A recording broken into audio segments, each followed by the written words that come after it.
जय हिंद दोस्तों, आपका स्वागत है आपके अपने पसंदीदा चैनल स्टडी एंड अपडेट्स में। जय हिंद दोस्तों, मैं राजकमल आप सभी का स्वागत करता हूं स्टडी एंड अपडेट्स में। और आज की इस वीडियोस में हम लोग हिंदी का भाग करने वाले हैं। और ये जो हिंदी का भाग है वह आपके पिछले वर्ष के प्रश्न पत्र से है। और ये जो पिछले वर्ष का प्रश्न पत्र है वह है एसएससी जीडी कांस्टेबल का। और ये जो पेपर है वह आपके विभिन्न एग्जाम में उपयोगी सिद्ध होगा, चाहे आप tradesman, constable, head constable, driver या फिर अन्य प्रतियोगी परीक्षा की तैयारी कर रहे हैं। कहाँ कहाँ पर काम आएगा? आपके CISF, BSF, CRPF, Assam rifle, ITBP, NIA और एसएसबी के विभिन्न परीक्षा में काम आएगा। इन सभी परीक्षा में इसी प्रकार के हिंदी के प्रश्न पूछे जाते हैं। तो दोस्तों, आज का जो ये पेपर है वह आपको एसएससी जीडी के प्रीवियस ईयर पेपर से लिया गया है, जो कि 18 नवंबर 2021 को तृतीय पाली में हुआ था। ठीक है, ये आपका 19वां मॉडल सेट है। इससे पहले 18 मॉडल सेट एवं उसके मॉक टेस्ट आपको बनाकर दे दिए गए हैं। यदि आप इन वीडियोस के सीरीज को देखते हैं तो आपके हिंदी जो है वह बहुत ही मजबूत हो जाएंगे। तो चलिए शुरू करते हैं। और जैसे कि आपको पता है 25 प्रश्न मैं करता हूं और एक प्रश्न आपसे पूछता हूं, जिसका उत्तर आपको कमेंट बॉक्स में कमेंट करना होगा। तो आपका पहला प्रश्न दिया गया है रास्ता देखना। ये क्या है? ये आपका अर्थ है। ठीक है, ये एक मुहावरे का अर्थ है और हमें बताना है कि इन चार में से कौन सा मुहावरा सही होगा। तो यहाँ पर आपको दिया गया है परेशान करना, प्रतीक्षा करना, मूल्यांकन करना, निराश होना। क्या हो जाएगा? प्रतीक्षा करना अर्थात रास्ता देखना। ठीक है,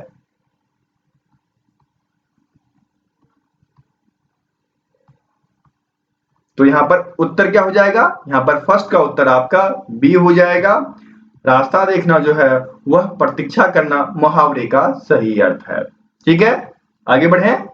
दूसरा आपका दिया गया है रेखांकित शब्द की अशुद्धि पहचानिए। क्या दिया गया है?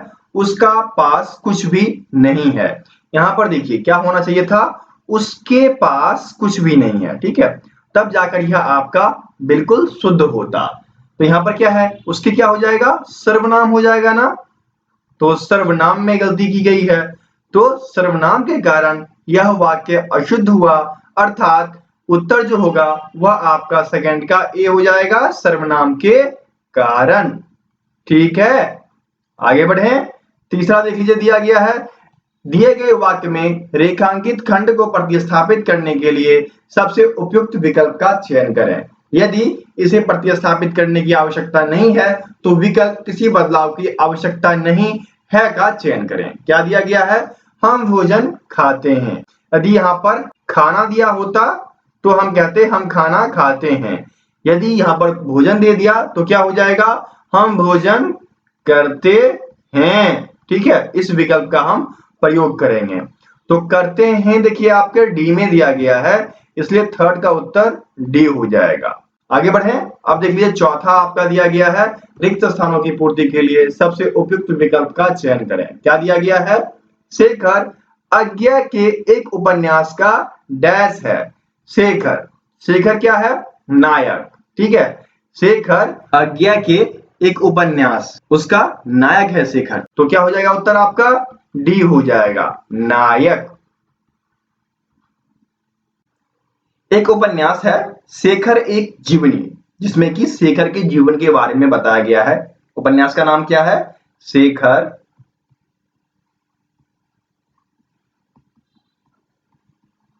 एक जीवनी। ठीक है, इस उपन्यास में आज्ञा साहब ने इसके जीवनी के बारे में बताया है। तो यह क्या है? हीरो के रोल में है ना, नायक के रोल में है। तो यहां पर नायक आ गया। समझ गए? आगे बढ़े। पांचवा आपका दिया गया है दिए गए वाक्य के किस भाग में त्रुटि है। यहां दिया गया है मैं उसकी बुद्धिमानता से बहुत प्रभावित हूं। मैं उसकी बुद्धिमता, क्या हो जाएगा? बुद्धिमता। ठीक है, मैं उसकी बुद्धिमता से बहुत प्रभावित हूं। त्रुटि मिल गया आपको, ढूंढ लीजिए। ए में दिया गया है, तो 5 का उत्तर आपका ए हो जाएगा। समझ गए यहां तक? आगे बढ़े। छठा आपका दिया गया है दिए गए वाक्य में रेखांकित खंड को प्रतिस्थापित करने के लिए सबसे उपयुक्त विकल्प का चयन करें। यदि इसे प्रतिस्थापित करने की आवश्यकता नहीं है तो विकल्प किसी बदलाव की आवश्यकता नहीं है का चयन करें। क्या दिया गया है? सब लोग अपनी राय दें। यहां पर क्या होता है? अपनी अपनी राय दें, ठीक है। उपमेय उपमा का बोध होता है यहां पर, तो अपनी अपनी राय, यहां पर ये 4 जो दिया गया ऑप्शन में ये आएगा, ठीक है।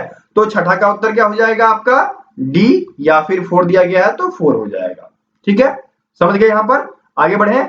अब देखिए सातवां आपको दिया गया है, सही वर्तनी वाले शब्द का चयन करें। क्या दिया गया है? एकाग्रचित। कैसे लिखते हो? ए क्वाकार गौर संयुक्त चौहर्षी का और तो एकाग्रचित, इस प्रकार से लिखा जाता है। ये आपको ढूंढना है। देखिए कहां दिया गया है? एकाग्रचित, ठीक है। ये आपके ए में दिया गया है, चौहर्षी कार वाला, बाकी ये चौदीर्घी कार वाला, इसलिए गलत हो जाएगा। और ये तो अलग ही है ना। तो उत्तर आपका 7 का ए हो गया। आगे बढ़े। आठवां आपको दिया गया है, उस विकल्प का चयन करें जो निम्न मुहावरों का सही अर्थ व्यक्त करता हो। मुहावरा क्या है? भागीरथ श्रम करना। भागीरथ श्रम करना, इसका तात्पर्य होता है अथक प्रयत्न करना, ठीक है। तो जैसे ही भागीरथ कह दे, समझ जाना अथक प्रयत्न करना, बहुत ज्यादा मेहनत करना, ठीक है। तो उत्तर क्या हो जाएगा? आठवां का उत्तर आपका डी हो जाएगा। आगे बढ़े। नौवां आपको दिया गया है, दिए गए वाक्य का वह भाग ज्ञात करें जिसमें कोई त्रुटि है। यदि कोई त्रुटि नहीं है तो कोई त्रुटि नहीं चुने। क्या दिया गया है? स्कूल का सभी विद्यार्थी इस मैदान में प्रार्थना के लिए आते हैं। कोई त्रुटि नहीं। यहां पर क्या हो जाएगा? स्कूल के सभी विद्यार्थी इस मैदान में प्रार्थना के लिए आते हैं, तब जाकर आपका यह वाक्य शुद्ध होता। तो त्रुटि मिल गया आपको इस वाले हिस्से में, है ना, का वाला। तो उत्तर आपका बी हो जाएगा। 9 के बी में त्रुटिपूर्ण हिस्सा है, बी इसका उत्तर हो गया। आगे बढ़े। 10वां आपको दिया गया है, दिए गए वाक्यांश के लिए एक शब्द देना है। क्या दिया गया है? जो बहुत बोलता है। तो जो बहुत बोलता है उसके लिए प्रयोग में लाया जाता है वाचाल, ठीक है। वाचाल, डी वाला। कम बोलता है मितभाषी। समझ गए? जो बहुत बोलता है वाचाल, जो कम बोलता है मितभाषी, जो मीठा बोलता है मधुरभाषी। अगला देख लीजिए 11 जो है शायद वही है, मधुर बात करने वाला। तो मधुर बात करने वाला मधुरभाषी, मीठा बोलता है ना वो। तो 11 का उत्तर क्या हो जाएगा? सी हो जाएगा, ठीक है। आगे बढ़े। 12वां आप देख लो, क्या दिया गया है? रिक्त स्थानों की पूर्ति के लिए सबसे उपयुक्त शब्द का चयन करें। क्या दिया गया है? मेरा और आपका डैश संबंध है। मेरा आपका दोस्ती है और ये दोस्ती बहुत पहले से चली आ रही है, तो क्या हो जाएगा? घनिष्ठ संबंध हो जाएगा, बहुत ही गहरी, है ना। तो 12 का उत्तर बी हो जाएगा। मेरा और आपका घनिष्ठ संबंध है, ठीक है। आगे बढ़े। 13वां आपको दिया गया है, रिक्त स्थान की पूर्ति के लिए सबसे उपयुक्त शब्द का चयन करें। क्या दिया गया है? उसका हृदय बड़ा डैश था, कर्कश, कठिन, कौशल, कठोर। यहां पर सभी जो है कठोर से जुड़ा हुआ है, तो क्या हो जाएगा? उसका हृदय बड़ा कठोर था। तो 13 का उत्तर आपका डी हो गया। समझ गए?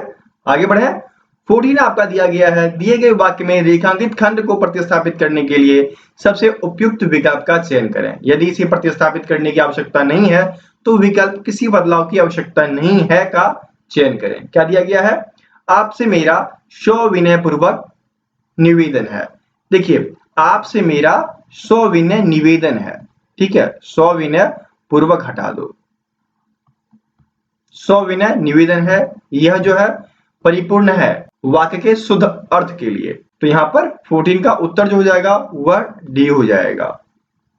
15वां आपको दिया गया है, सही वर्तनी वाले शब्द का चयन करें। और यहां पर आपको दिया गया है आत्मोत्सर्ग। आत्मोत्सर्ग मतलब होता है आत्मा का त्याग करना या फिर आत्मा का बलिदान करना, ठीक है। आत्म बलिदान, आत्म त्याग। तो आत्मोत्सर्ग कैसे लिखा जाता है? ओ आकार, तो संयुक्त ओकार, तो संयुक्त ग ऊपर रेफ, ऐसे लिखा जाता है, ठीक है। आत्मोत्सर्ग। तो ये आप ढूंढो। आत्मो तो दे दिया, ये देखिए यहां पर ये संयुक्त है। उत्तर क्या हो जाएगा आपका? उत्तर आपका 15 का बी हो जाएगा। सही है। आगे बढ़े। अब देख लीजिए 16वां आपको दिया गया है, दिए गए शब्द का समानार्थी शब्द बतलाइए। इसका मतलब आपको पर्यायवाची बतलाना है। तो कपड़ा दिया गया है, तो कपड़ा का पर्यायवाची क्या सब होता है? कपड़ा का पर्यायवाची आपका पट हो जाता है, ठीक है, वस्त्र हो जाता है, वसन हो जाता है, परिधान हो जाता है, चेल हो जाता है, लिबास जो कि बहुत ज्यादा प्रयोग में लाया जाता है, लिबास लिख लीजिए, ठीक है, चेल लिख लीजिए, पोशाक, पोशाक जो है यह देसी भाषा का शब्द है, तो इत्यादि, इतना काफी है। तो इसमें देखिए कुछ दिया गया है, वसन आपको दिया गया है, वमन, वसन, वसन बी में दिया गया है, तो 16 का उत्तर आपका बी हो जाएगा। समझ गए यहां तक? आगे बढ़े। अब देख लीजिए 17वां आपको दिया गया है, राह दिखाने वाला। ये एक वाक्यांश है और इसके लिए हमें एक शब्द देना है। तो राह दिखाने वाला, इसके लिए जो एक शब्द प्रयोग में लाया जाता है वह होता है पथ दर्शक। पथ मतलब रास्ता और दर्शक मतलब दिखाने वाला, ठीक है। तो ये आपके देखिए 17 के ए में दिया गया है, तो 17 का ए उत्तर हो जाएगा। अब देखिए 18 दिया गया है उत्थान। उत्थान जहां से कोई चीज निकलता हो और वो चीज कहीं ना कहीं खत्म होता है, तो खत्म जहां होता है उसको पतन कहा जाता है। विलोम ही बताना था ना, तो उत्थान का जो विलोम होगा वो हो जाएगा आपका पतन, ठीक है। तो देखिए पतन आपके बी में दिया गया है, तो 18 का बी उत्तर हो गया, ठीक है। आगे बढ़े। 19वां आपको दिया गया है जलाशय का पर्यायवाची। देखिए जलाशय, तो जलाशय का पर्यायवाची आप लिख लो तालाब, तलैया, ताल, सरोवर, पोखर,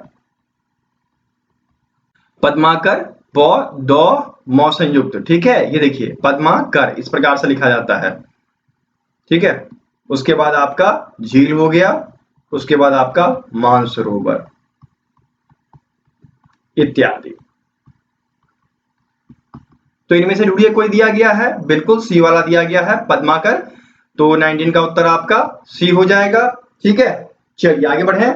20 आपको दिया गया है, दिए गए शब्द का विलोम चुने। क्या दिया गया है? प्रत्यक्ष। प्रत्यक्ष मतलब सामने, तो फिर उसके पीछे परोक्ष हो गया ना, तो प्रत्यक्ष का क्या हो जाएगा? परोक्ष हो जाएगा। तो परोक्ष देखिए आपके यहाँ पर सी में दिया गया है, तो 20 का उत्तर आपका सी हो गया। आगे बढ़े।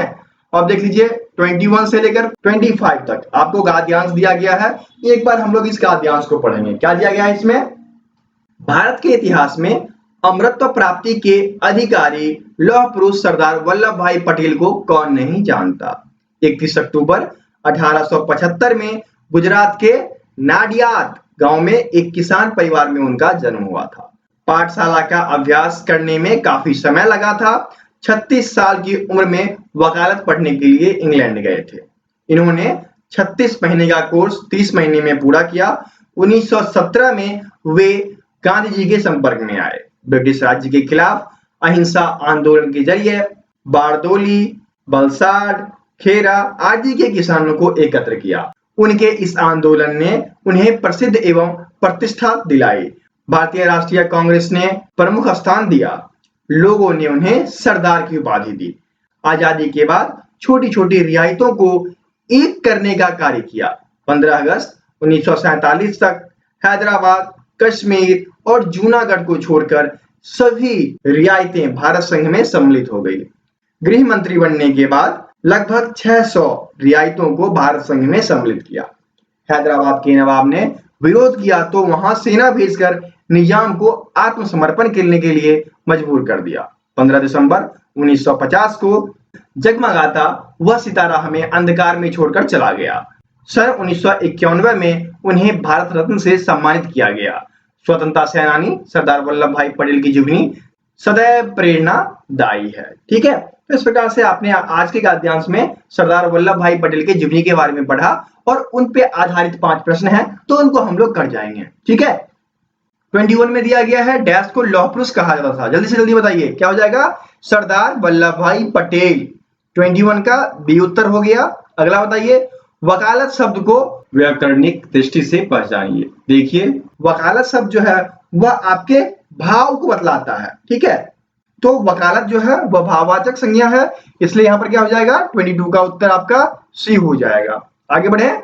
23 दिया गया है, आजादी के बाद उन्होंने कौन सा पद संभाला? तो गृह मंत्री का, तो 23 का उत्तर ए हो गया। 24 हो जाएगा, उनका जन्म डैश हुआ था, उनका जन्म जो था वह किसान परिवार में हुआ था, तो बी इसका उत्तर हो जाएगा। आगे बढ़िए। उनकी मृत्यु डैश को हो गई, तो उनकी मृत्यु जो है 15 दिसंबर 1950 को हुई ना, तो 15 दिसंबर 1950 डी में दिया गया है, तो 25 का उत्तर आपका डी हो जाएगा। तो इस प्रकार से 25 के 25 प्रश्न मैंने बता दिए। अब एक प्रश्न आप बताओगे जो आज के सवाल के रूप में है। क्या दिया गया है? रिक्त स्थानों की पूर्ति के लिए सबसे उपयुक्त शब्द का चयन करें। क्या दिया गया है? सेवा डैश भाव से करनी चाहिए, सजग, निस्वार्थ, आलस, स्वार्थ। इन चार में से कोई एक ऑप्शन सही है। जो सही आपको लगता है कमेंट बॉक्स में कमेंट कीजिए, तभी जाकर इस वीडियो के बनाने का सार्थकता मुझे प्राप्त होगा। ठीक है, फिर मिलते हैं अगले वीडियो में, तब तक के लिए जय हिंद।